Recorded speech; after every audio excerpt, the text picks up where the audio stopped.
Estaba repasando algunas de las medidas que se están anunciando, tanto en el DNU como en la ley Ómnibus, pero cuando uno empieza a hacer la listita y el repaso, y solamente una listita para hacerlo rápido, pensaba en cómo este gobierno empieza a desparramar sus políticas como el agua.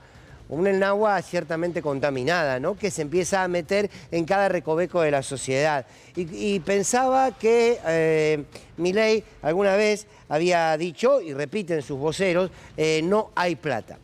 Y en realidad, de aplicarse estas políticas, es el camino inevitable al que va la Argentina, que no habrá plata. Pero no es que no va a haber plata para ese poder reducido de la economía que fueron los que escribieron este DNU y sin duda formaron parte de esta ley Ómnibus, sino que va a dejar de haber plata para los ciudadanos y ciudadanas de a pie, para ustedes, para nosotros. Van a aumentar las prepagas. Va a aumentar el transporte, y no va a ser el único aumento, ni de las prepagas ni del transporte. Aumentó la nafta, más del 100% en un mes. Aumentan los precios, casi le diría día por medio. Van a aumentar las tarifas. Aumentan los alquileres. ¿A dónde conduce esto? A nada, al abismo. ¿Lo advierte el gobierno? ¿Le importa el resultado final de sus políticas? Me lo pregunto. Se meten con la pesca. Van a extranjerizar nuestros mares, nuestra pesca.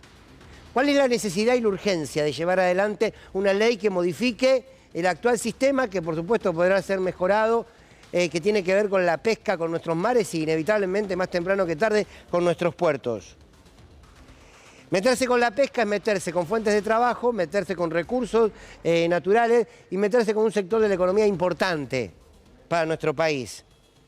Bien los gobernadores de la Patagonia, que rápidamente se reunieron y dijeron, no, esto no puede pasar, esto no puede avanzar. Van por el litio.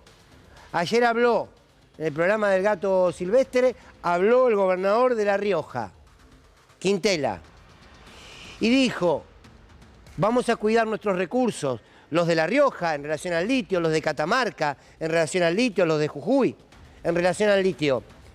Tuve la oportunidad de charlar con él en Radio 10 y me dijo, van a tener que mandar el ejército para sacarle los recursos naturales a La Rioja y a los argentinos, al fin y al cabo. Van por el petróleo, van por las tierras y van por los satélites. O sea, no solamente que vamos a estar sin plata, además nuestro país va a perder su soberanía, por donde la miren.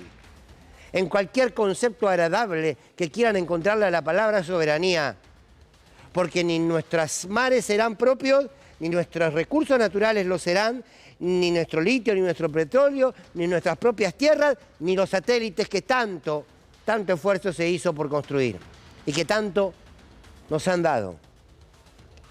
Claro, y el camino de eso simplemente será quedarse sin constitución. ¿Por qué? ¿Por qué? Porque entre otras cosas no miden ninguna consecuencia. Y yo lo que me quiero preguntar es, si las políticas que toman saben que generan profundas desigualdades, que generan más pobreza, más desocupación, que generan un saqueo de nuestros recursos, ¿qué piensan? ¿Que eso no va a tener una reacción social legítima en toda democracia?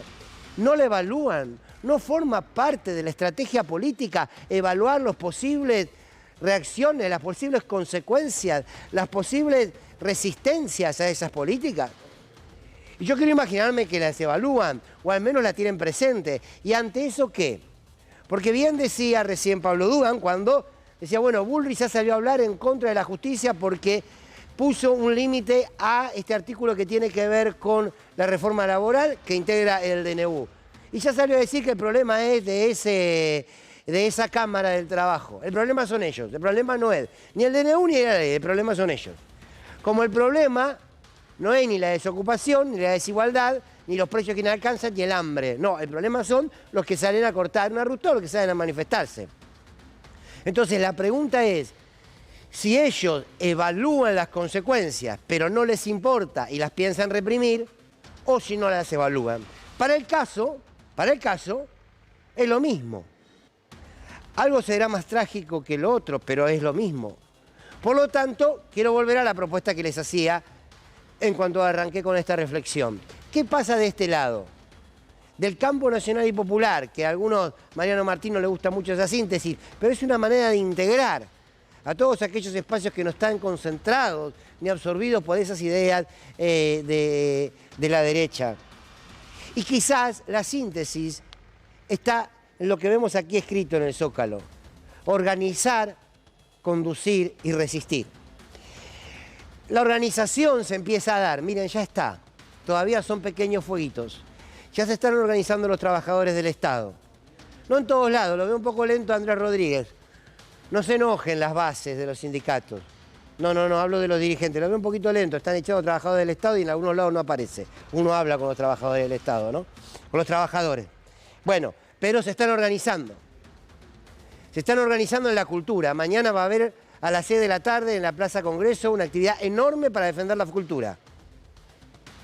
Se están organizando desde algunos sectores de la educación. Hay universidades que pueden llegar a cerrar. En Santa Fe, por ejemplo, porque ya no tienen presupuesto. Se están organizando los farmacéuticos. Se organizan los gobernadores para resistir al avance sobre la pesca en la Patagonia. Se empieza a organizar también sectores del peronismo que entienden que Alberto Fernández no puede ser más presidente del PJ, ¿no? Un poquito de decoro. Pero no por nada, sino porque a lo mejor se encuentra alguien que tenga ganas de hacer algo. Al menos ser oposición. Y entre otras cosas, esos pequeños focos de resistencia que se van a multiplicar, por supuesto que están en los barrios, esos focos de resistencia deben organizarse. Esa organización chiquitita debe empezar a construir una organización, ya lo dijimos alguna vez, lo sé, una articulación más amplia. Para eso es necesaria la conducción política. La conducción política expresada en los sindicatos, la conducción política expresada en la dirigencia. Esa conducción política que de alguna manera le empieza a dar estrategia y táctica a ese armado, a esa organización, a esa resistencia que se tiene que empezar a construir. Hay que quitarle la estigmatización a la palabra resistencia. No es una palabra que baja de Sierra Maestra. No, tiene que ver con resistir, con ponerle un límite al avance de los derechos. Porque si se logra organizar, conducir y resistir, la pregunta es ¿para qué? Para construir una victoria política que no sea electoral solamente, sino que sea para construir una democracia más justa. Y ahí aparece otra palabra, que es la palabra construir. Estamos todos invitados a esta hora, en estos tiempos, a estas palabras que se me ocurrieron como para sintetizar: organizar, conducir y resistir. ¿Eso está empezando hoy? Sí, está empezando. Sí, está empezando. Falta. No podemos construir una resistencia, un modelo, simplemente cuando alguna de sus consecuencias nos golpee la puerta. Por eso es importante que algunos dirigentes comenzaron a hablar. Ahora vamos a ver en un ratito un tuit de Axel Kicillof, que hoy se reunió, tengo entendido que se reunió con Guillermo Montenegro en Mar del Plata. Guillermo Montenegro, un hombre del PRO, que se expresó: no se puede avanzar con esta ley de la pesca. Pero sobre Mar del Plata, pero que estamos... Bueno, se reunió, salió Kicillof, escribió un tuit que es contundente, que ahora lo vamos a leer. Pero lo importante de todo esto es que estas tres palabras se construyen, sí, como una necesidad y como una urgencia. El otro día leí un texto de un querido colega de Luis Arranz que hablaba de las verdaderas necesidades y urgencias. Y la verdad que hoy están aquí, sintetizadas en estas tres palabras, que puede haber muchas más, pero que tienen que ver con asumir el rol histórico que este presente nos exige. Insisto, si el DNU pasa y si la ley ómnibus pasa tal cual está, vamos a hacer una tragedia social. ¿Qué quiere decir? ¿Que todo lo que está en la ley ómnibus está mal? No, hay cosas interesantes, ¿eh? Hay cosas interesantes, vamos a discutirlas. Vamos a discutirlas, de a uno, cada cosa en su canasto, no nos mezclen todo. Y a partir de ahí se construye la democracia. Nadie le puede prohibir a este gobierno que ganó con un voto legítimo que no quiera discutir determinadas leyes. Está muy bien. Pero no bajo la lógica de la intimidación, como ya hizo Milei, o como hace el opinólogo de todas las mañanas, Adorni, que cobra como vocero y el tipo se levanta a opinar de lo que tiene ganas. Digo, sin intimidación, sin dividir a la sociedad entre buenos y malos a partir de que responden o no a mis intereses. Uno entiende que hay una porción de la sociedad que sostiene un lenguaje que no le pertenece, que es este decir, bueno, y la verdad es que, bueno, nos tenemos que aguantar esto, y no queda otra, y la Argentina siempre fue igual, y a la Argentina siempre le pasó lo mismo. Hoy lo escuchábamos, por aquí, por otros medios, que mucha gente decía, bueno, siempre pasa lo mismo en este país. Y la verdad es que, bueno, y me tengo que ajustar, no me queda otra. Y no hay solución y no hay futuro. Y la verdad es que hay que romper con ese discurso para empezar a recorrer, creo humildemente, este camino de organizar, conducir y resistir. No es cierto que siempre fue igual en la Argentina. No es verdad. No es verdad que no hay otro camino. Sí que lo hay. Sí que lo hay. Nuestra historia lo ha demostrado. No es verdad que este país no tiene futuro. Claro que lo tiene. Ahora, estos tiempos exigen empezar a movernos. ¿Para qué? Para hacerle entender a esa enorme porción de los argentinos desencantados con la política o enojados con un gobierno con otro, que claro que alguna vez se vivió mejor. ¿Cómo no? Pero no importa si uno se siente peronista o no peronista, kirchnerista o no kirchnerista, radical o no radical. No importa. Esas son elecciones que uno toma, al fin y al cabo, si hay una expresión política que lo representa crudamente. Pero nadie puede negar que este no es el país. El país que recorta derechos no es el país de los 12 años de kirchnerismo, ni es el país del peronismo, ni es el país de Irigoyen. Con aciertos y con errores todos. Pero me parece que al mismo tiempo, en este proceso de organizar, conducir y resistir, hay que dar esa batalla cultural, porque lo peor que podemos hacer es crearnos el discurso de quien nos viene a oprimir. Hay que ajustarse, hay que preguntar ¿por qué? ¿Por qué me ajusto yo y no se ajustan ellos? ¿Por qué estas políticas favorecen a los exportadores? ¿Por qué el apuro por extranjerizarlo todo? ¿Quién gana? ¿Cómo que no queda otra? Sí que hay. Pero la mayor victoria de la derecha, culturalmente, es lograr que el patrón pueda transmitir a su trabajador su propia idea y que después el trabajador piense con la cabeza del patrón, o que el oprimido decida de la misma manera o mira la vida de la misma manera que su opresor, y la verdad es que no. Todo ese proceso se da al mismo tiempo. Organizar, conducir y resistir. Me parece humildemente que son tres palabras que hablan de este contexto, de este escenario que recién empieza. Y cierro con aquello que empecé.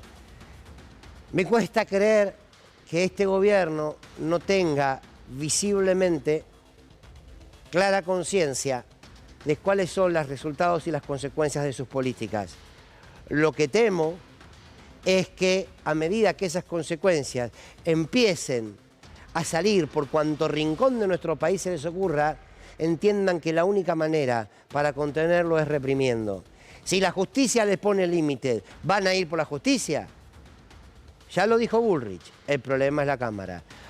Hoy ya dijeron algunos funcionarios que hay medios de comunicación que son antidemocráticos.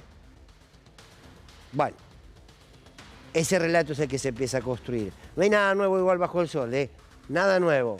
Organizar, conducir, resistir. Eso también es parte de la historia de este campo nacional y popular que empieza un momento donde se tiene que hacer cargo de lo que le toca, que es cuidar y recuperar a la patria.